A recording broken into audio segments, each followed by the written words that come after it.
ساز و سامان تھے، پاور تھا، یہ سب کچھ تھا. اور جس کو پاور ہو، جس کو حکومت ہو، تو وہ اپنے پاور اور حکومت کی دھن میں کسی کو کچھ نہیں سمجھتا.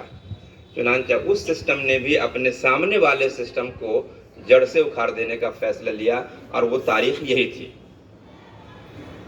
جس سسٹم کو اکھاڑ پھینکنے کی کوشش کی گئی، منصوبہ بنایا گیا، اس سسٹم میں لوگ بہت کم تھے، پاور نہیں تھا، حکومت نہیں تھی، لیکن اس سسٹم کے پاس، اس سسٹم سے جڑے لوگوں کے پاس حوصلہ تھا، عزائم تھے، پاکیزہ تمنائیں تھیں.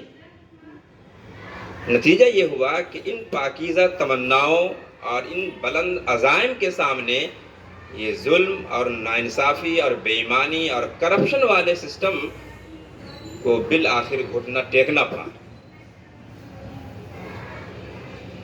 پیارے بچوں،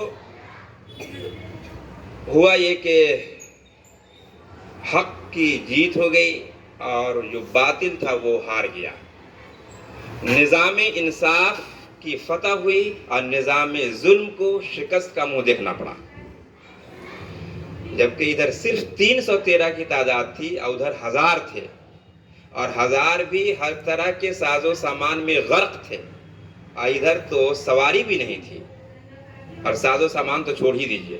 لیکن اس عظیم تاریخ نے رہتی دنیا تک کے حوصلہ مندوں کو یہ پیغام دے رکھا کہ میرے پاس بھلے کچھ نہ ہو، لیکن اگر عزائم ہیں، تمنائیں ہیں، حوصلے ہیں اور سینوں میں امنگیں ہیں، تو پھر تعداد کی کمی اور بیشی کوئی معنی نہیں رکھتی ہے. آج دنیا ایک بار پھر گھوم گھما کر کے اسی چوراہے پر کھڑی ہو گئی ہے. پھر اس سسٹم نے جس نے کبھی دم توڑ دیا تھا، اس سسٹم نے آج پھر سے سر اٹھا لیا، اور پوری دنیا ظلم کے، بربریت کے، جبر کے، تشدد کے، بے ایمانی کے اور کرپشن کے سسٹم میں دھکیلی جا رہی ہے. ظاہر ہے کہ اس سسٹم کے بڑھتے قدم کو روکنے کے لیے اسی سسٹم کے افراد کو آنا چاہیے اور آنا ہوگا جس سسٹم کے افراد نے اس برے سسٹم کا خاتمہ کیا تھا. ظاہر ہے کہ آپ بچے ہیں، آپ کے بس میں ابھی نہیں ہیں، لیکن